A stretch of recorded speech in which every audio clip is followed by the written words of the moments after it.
जंग के बीच अलग अलग तस्वीरें आ रही सामने। युद्ध में सैनिकों का हौसला बढ़ाते दिखे इजरायली गायक। आईडीएफ और हमास के आतंकियों के बीच 20 दिन से जारी है जंग। अमेरिका ने हमास आतंकी सलीह अल अरूरी पर घोषित किया इनाम। सलीह अल अरूरी के बारे में जानकारी देने वाले को $5 मिलियन का इनाम मिलेगा। संयुक्त राष्ट्र महासचिव ने इजरायल पर अंतर्राष्ट्रीय मानवीय कानून का उल्लंघन करने का आरोप लगाया, तो वहीं फिलिस्तीनी लोगों के कब्जे के लंबे इतिहास का भी उल्लेख किया। हमास और इजरायल के बीच जारी है ताबड़तोड़ जंग। गाजा से इजरायल पर दागे गए रॉकेट हमले में 4 लोगों के घायल होने की खबर। इजरायल हमास युद्ध के बीच इराक और सीरिया में अमेरिकी बेस पर हमले। इराक में अमेरिकी बेस पर फिर से हुआ हमले की तस्वीरें सामने आई। हिजबुल्लाह के आतंकियों के खात्मे में जुटी है आईडीएफ। अब तक हिजबुल्लाह के 44 आतंकी ढेर आने वाले दिनों में और भी बढ़ सकता है यह आंकड़ा।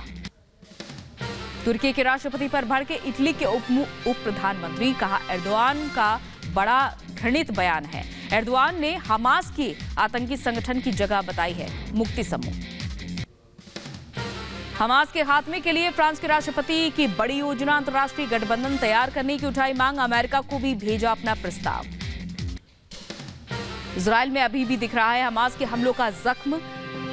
शरीफ में मां बेटियों के अंतिम संस्कार में बड़ी संख्या में पहुंचे लोग। हमास के आतंकियों ने की थी तीनों की हत्या।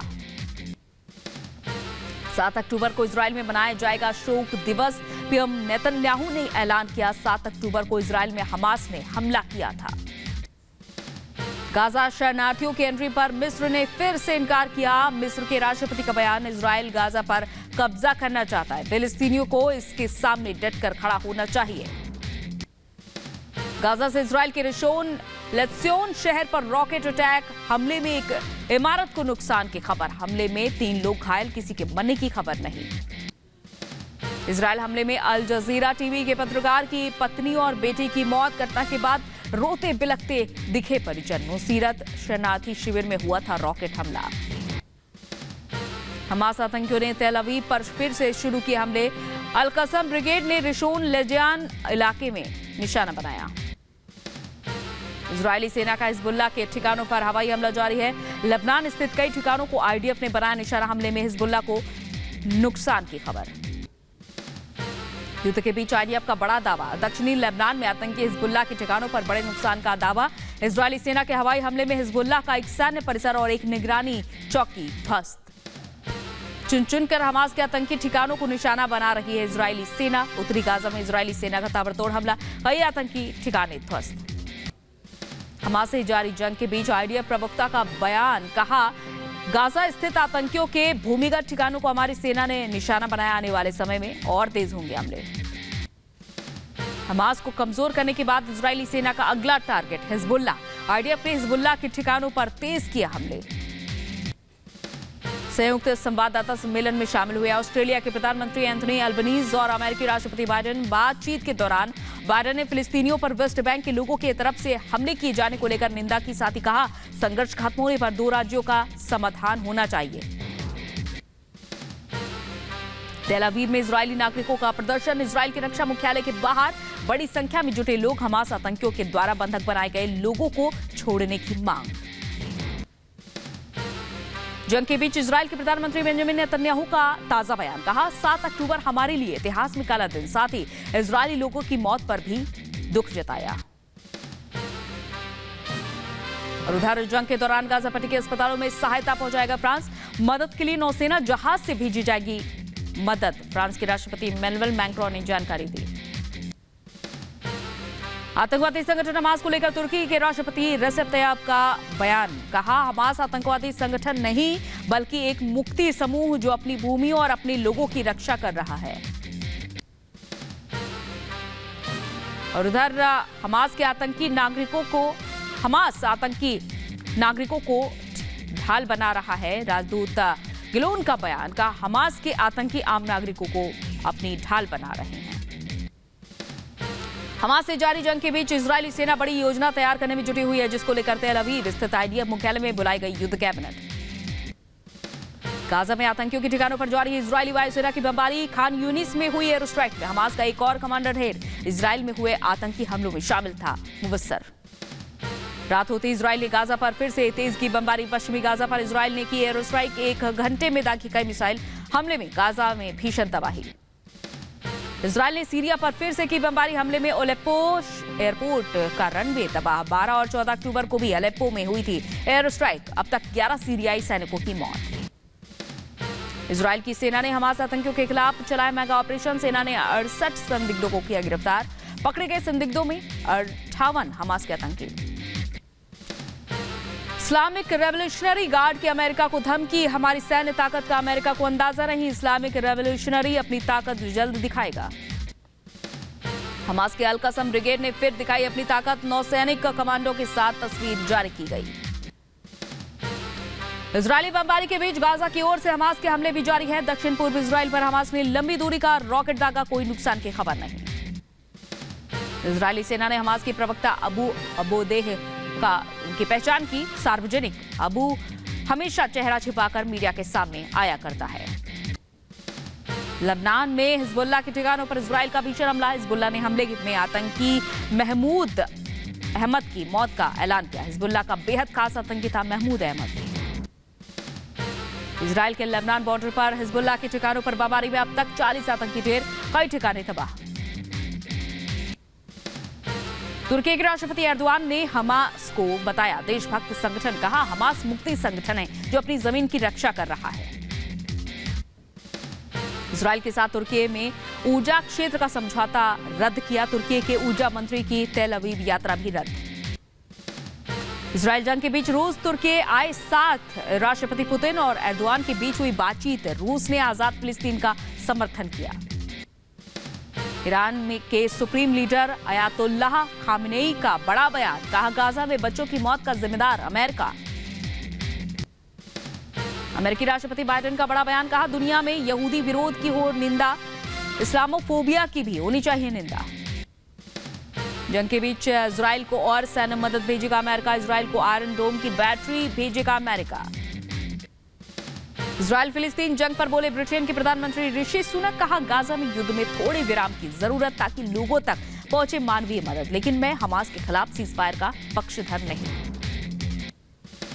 इराक जॉर्डन बॉर्डर पर भारी विरोध प्रदर्शन। जॉर्डन का किया विरोध। इजराइल को मदद भेजने में नाराज। जंग के बीच पोप फ्रांसिस की अपील। कहा इजराइल बंधकों को रिहा करे हमास। गाजा में मानवीय मदद पहुंचाई जाए। यूक्रेन से जंग के बीच बढ़ा परमाणु युद्ध का खतरा। रूस के निचले सदन के साथ ऊपरी सदन ने भी परमाणु परीक्षण पर रोक हटाने संबंधी डील को रद्द करने को मंजूरी दी। भारत ने कनाडा के लिए वीजा से रोक हटाई। 4 कैटेगरी की वीजा सर्विस बहाल। कनाडा से विवाद के बाद वीजा पर लगाई थी रोक। 22 जनवरी को होगी भव्य मंदिर में रामलला की प्राण प्रतिष्ठा। अयोध्या जाएंगे पीएम मोदी। मंदिर ट्रस्ट के सदस्यों से मुलाकात के बाद प्रधानमंत्री ने निमंत्रण स्वीकार किया। रामलला की प्राण प्रतिष्ठा कार्यक्रम का निमंत्रण भेजने पर पीएम मोदी ने कहा ये मेरा सौभाग्य है कि अपने जीवन काल में इस ऐतिहासिक अवसर का साक्षी बनूंगा। राम जन्मभूमि तीर्थ ट्रस्ट के सदस्य महंत सत्येंद्र दास ने कहा कि राम मंदिर का शिला पूजन प्रधानमंत्री जी ने किया था और अब मंदिर बन गया है तो उनको प्राण प्रतिष्ठा कार्यक्रम के लिए दिया गया है निमंत्रण। यह प्रसन्नता बहुत ही तमाम राम भक्तों को है कि वह हमारे देश के जो प्रधानमंत्री हैं उनके द्वारा रामलला के प्राण प्रतिष्ठा होके और अस्थायी मंदिर में विराजमान किया जाएगा। राम जन्मभूमि तीर्थ ट्रस्ट के महासचिव चंपत रॉय ने कहा नृपेंद्र मिश्रा के साथ मैं स्वयं प्रधानमंत्री जी से मिला। प्रधानमंत्री प्राण प्रतिष्ठा के अवसर पर अयोध्या में उपस्थित रहेंगे। प्रधानमंत्री जी ने हमारा निवेदन स्वीकार किया। वे अयोध्या में उपस्थित रहेंगे। प्राण प्रतिष्ठा 22 जनवरी 2024 ये अब निश्चित हो गई। अयोध्या में भव्य मंदिर में भगवान राम की प्राण प्रतिष्ठा पर स्वामी चक्रपाणी ने जताई खुशी। कहा राम मंदिर के दरवाजे खुलने के लिए हम सब लालायित हैं। आज एक दिन के महाराष्ट्र और गोवा के दौरे पर जाएंगे पीएम मोदी। शिरडी के साईं बाबा के दर्शन पूजन करेंगे। शिरडी हवाई अड्डे को देंगे नए टर्मिनल की सौगात। रोहतक पहुंचे हरियाणा के मुख्यमंत्री मनोहर लाल। मेरी माटी मेरा देश कार्यक्रम में शिरकत की। मौके पर आए लोगों को संबोधित किया। मध्य प्रदेश के नर्मदापुरम पहुंचे मुख्यमंत्री शिवराज सिंह चौहान बीजेपी उम्मीदवार डॉक्टर सीता शरण शर्मा के साथ रोड शो किया। सेठानी घाट के मंच से लोगों को संबोधित भी किया।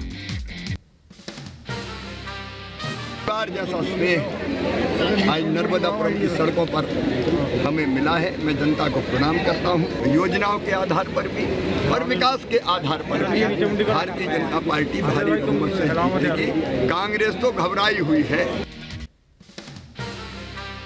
यूपी के बुलंदशहर पहुंचे मत्स्य पशुपालन मंत्री Sanjeev Baliyan dairy milk testing product के कार्यक्रम में शिरकत के अपने संबोधन में कहा, देश में दुग्ध उत्पादन, मत्स्य पालन और कृषि का सबसे ज्यादा ग्रोथ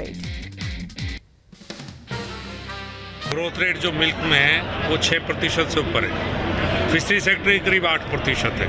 पोल्ट्री सेक्टर की 7% है। देश में किसी भी मंत्रालय की ग्रोथ रेट वो नहीं है जो पशुपालन, डेयरी और फिशरी। गोवा में 37वें राष्ट्रीय खेलों के उद्घाटन को लेकर जोरों पर तैयारियां। मुख्यमंत्री ने तैयारियों का जायजा लिया। समीक्षा करने पहुंचे पंडित जवाहरलाल नेहरू स्टेडियम।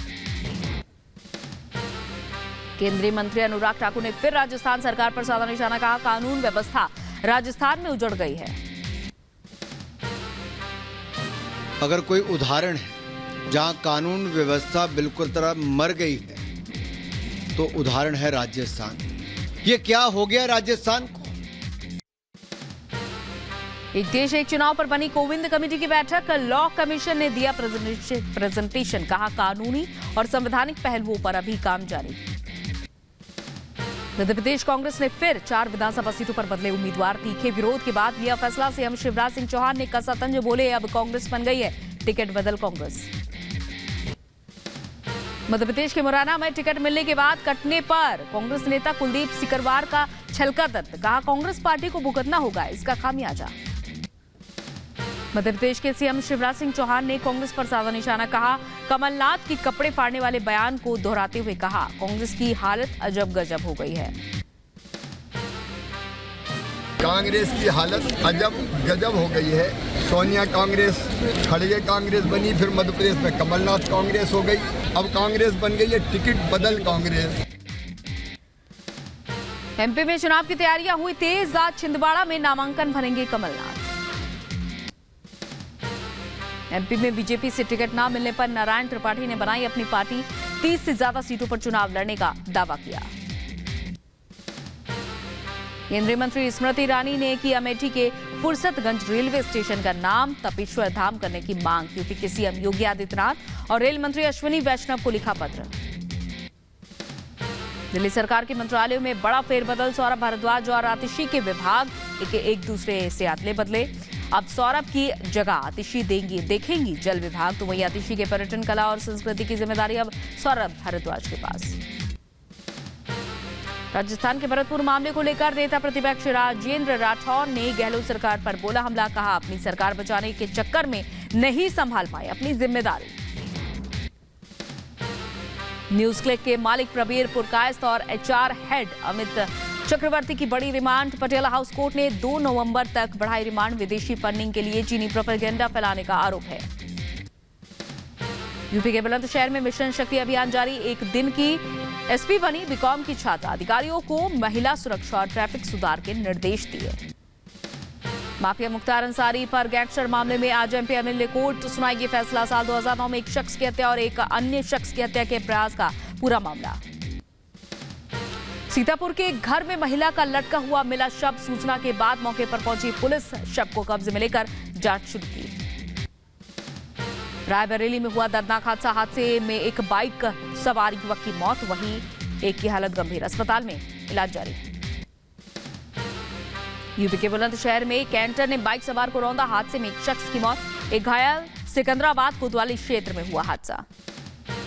रायबरेली में संदिग्ध परिस्थितियों में कार में आग लगी। आग लगने से राहगीरों में मचा हड़कंप।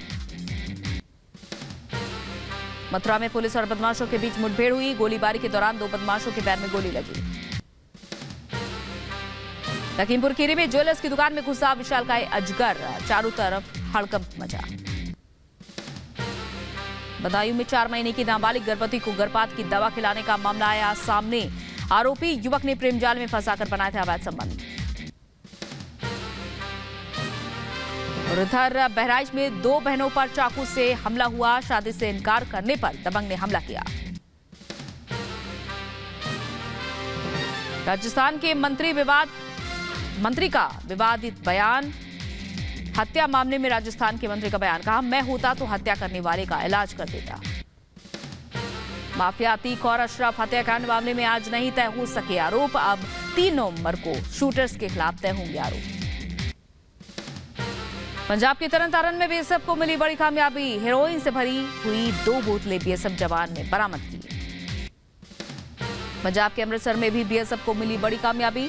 तलाशी अभियान के दौरान बीएसएफ जवानों ने बरामद किए drone. Ujjain Jaora straight highway पर भीषण सड़क हादसा। 2 बाइकें आपस में टकराई। यूपी के आगरा में भदोही रेलवे स्टेशन के पास पातालकोट एक्सप्रेस ट्रेन के 2 डिब्बे में अचानक से आग लगी। कड़ी मशक्कत के बाद काबू पाया गया। यूपी के हाथरस में एक स्कूल की छत का खस्ता हाल। प्लास्टर गिरने से एक बच्चा हुआ घायल। यूपी के सहारनपुर में 22 साल की युवती की संदिग्ध परिस्थितियों में मौत। परिवार में मचा कोहराम। पुलिस ने शव को कब्जे में लेकर पोस्टमार्टम के लिए भेजा। यूपी के कुशीनगर में संदिग्ध बीमारी से 2 मासूम बच्चों की मौत से मचा हड़कंप। स्वास्थ्य विभाग की टीम ने जांच के लिए आदेश दिए। मध्य प्रदेश के नर्मदापुरम में एक कार से 15 लाख की ज्यादा नकदी बरामद। चेकिंग के दौरान पुलिस को मिली बड़ी कामयाबी। अंबेडकर नगर में नाबालिग लड़की का अपहरण कर बलात्कार करने वाले आरोपी को 10 साल की सजा और 27,000 का नकद जुर्माना।